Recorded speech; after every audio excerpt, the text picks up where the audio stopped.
सास और बहू को ननद ने अच्छा सबक सिखाया। सुमन परिवार की लाडली बिटिया थी। फिर यूं कहें कि परिवार की आन बान और जान थी। जब घर में होती तो ऐसा लगता मानो घर में आसमान टूट पड़ा हो। घर में इधर उधर धमा चौकड़ी करना और खूब सारी बातें करना उसके पसंदीदा कामों में से एक था। सुमन के दादाजी सुमन को बहुत प्यार करते थे, लेकिन आजकल उन्हें सुमन की एक चिंता और खाए जा रही थी, और वो थी उसकी शादी की चिंता।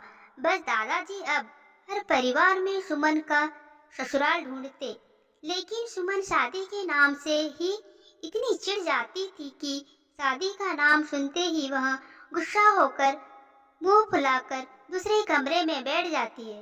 खैर थोड़ी देर में उसका गुस्सा खुद उतर जाता है और वो वापस अपनी धमा चौकड़ी में व्यस्त हो जाती है। काफी खोजबीन के बाद भी सुमन के दादाजी को कोई ऐसा परिवार नजर नहीं आया जहां वे अपनी लाडली बिटिया की शादी कर सके। इसलिए उन्होंने अपने बचपन के दोस्त से इस बारे में राय लेने का निश्चय किया। बस फिर क्या था, वे अपने दोस्त सोहनलाल से मिलने जयपुर की ओर निकल पड़े। अगले दिन जब वह जयपुर पहुंचे तो सोहनलाल ने स्टेशन पर ही उनके लिए गाड़ी भेज दी थी। 10 साल बाद अपने बचपन के दोस्त के साथ मिलने के लिए वे भी बड़े उतावले थे। गाड़ी धीरे धीरे सोहनलाल के घर की ओर बढ़ी। बड़ा सा बंगला, बंगलों के आगे बगीचा, गाड़ियां और नौकर चाकर देख दादाजी का मन खुशी से भर गया। इन 10 सालों में सोहनलाल ने कितनी तरक्की कर ली है। नहीं तो 10 साल पहले सोहनलाल के पास कुछ नहीं था। बस यही सब सोचते सोचते सुमन के दादाजी अपने दोस्त के बंगले पहुंच ही गए। गाड़ी की हॉर्न की आवाज के साथ ही सोहनलाल घर के बाहर अपने दोस्त के स्वागत के लिए आ गए थे। अपने दोस्त को गले लगाकर वे दादाजी को अंदर ले गए। घर अंदर से भी काफी शानदार था।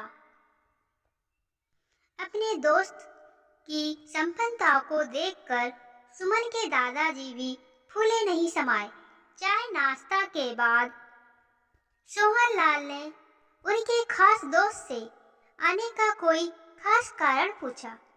दादाजी ने पोती की शादी के लिए एक अच्छा सा परिवार ढूंढने की काम सौंपते हुए बिटिया का फोटो सोहनलाल के हाथ में सौंप दिया। सोहनलाल भी अपने बेटे विवेक के लिए एक सुयोग कन्या की तलाश में थे। तीखे नए नक्श, चेहरे पे तेज, और एक बार में ही किसी को पसंद आने वाली सुमन बिटिया की फोटो में देखकर ही उन्होंने सुमन को अपने घर की बहू बनाने का फैसला कर लिया।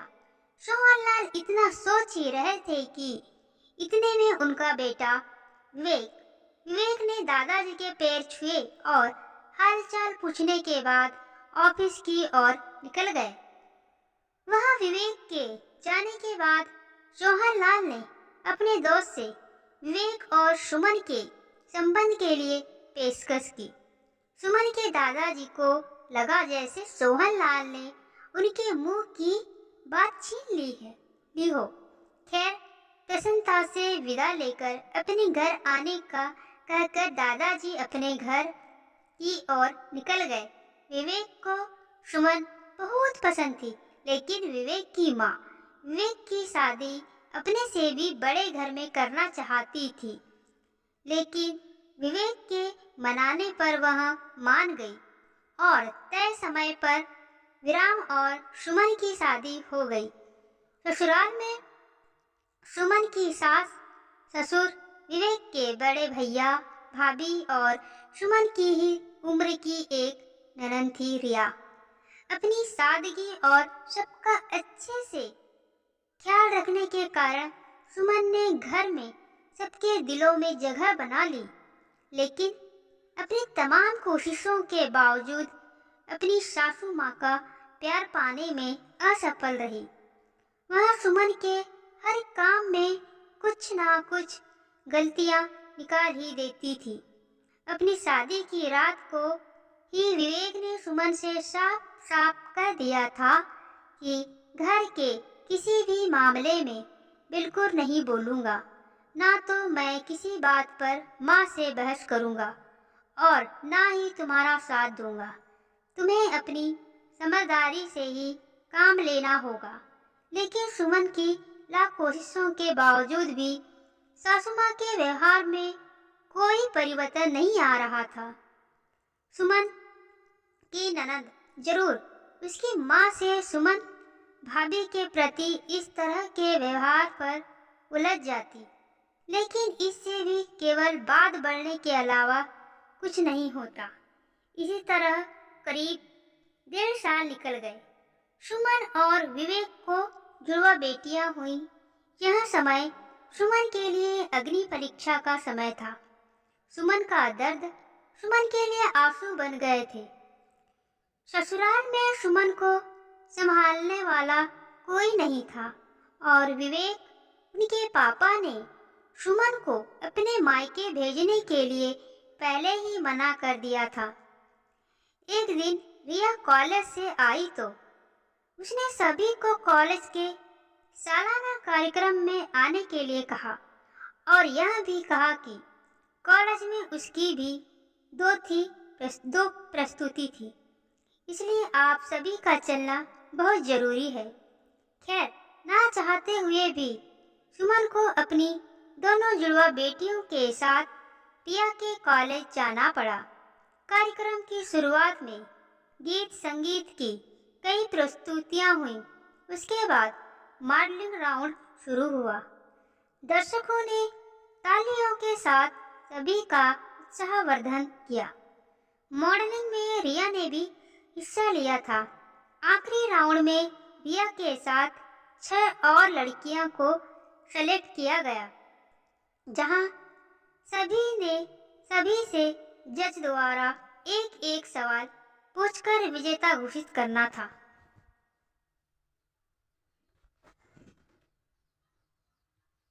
सवाल जवाब का दौर शुरू हुआ। इस कड़ी में जज साहिबा ने रिया से सवाल पूछा, अगर घर में तुम्हारी माँ और भाभी में से किसी एक का साथ देना हो तो तुम किसका साथ दोगी? पूरे सदन में खामोशी छाई थी। सभी रिया के जवाब की प्रतीक्षा कर रहे थे। तभी रिया ने थोड़ा आगे बढ़कर कहा, अगर भाभी सही हो तो। अपनी भाभी का जज साहिबा ने आगे पूछा, क्यों? रिया ने जवाब दिया, क्योंकि मुझे भी कल किसी की भाभी बनना है। जवाब सुनते ही पूरे सदन में तालियां गूंज उठी। सभी रिया की सोच और उसके सटीक जवाब की प्रशंसा कर रहे थे। रिया को विजेता घोषित किया गया। पुरस्कार लेने से पहले रिया ने सभी से कुछ कहने के लिए माइक थामते हुए कहा, हर बेटी अपनी माँ से बहुत प्यार करती है और माँ भी अपनी बेटी के दिल के सबसे करीब होती है। इसी तरह हमारे घर की बहुएं भी तो किसी की बेटियां हैं। आज हम किसी की बेटियां हैं, कल से किसी की भाभियां और बहुएं बनेंगी।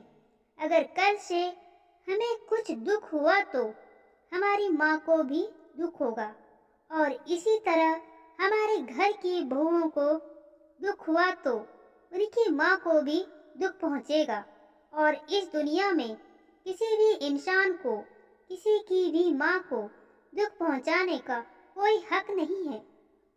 इसलिए हर सास अपनी बहुओं को अपनी बेटी समझे तो आगे चलकर उनकी बेटी भी खुश रहेगी। रिया के इतना कहते ही पूरा सदन एक बार फिर तालियों की गड़गड़ाहट से गूंज उठा। तालियों की गड़गड़ाहट के बीच ही सुमन की सास ने सुमन को गले से लगा लिया। दोस्तों, आपको हमारी यह कहानी सास बहू और ननंद की कहानी कैसी लगी हमें कमेंट सेक्शन में ज़रूर बताइए और हमारा यूट्यूब चैनल सब्सक्राइब करें, लाइक करें, शेयर करें। धन्यवाद दोस्तों कहानी सुनने के लिए।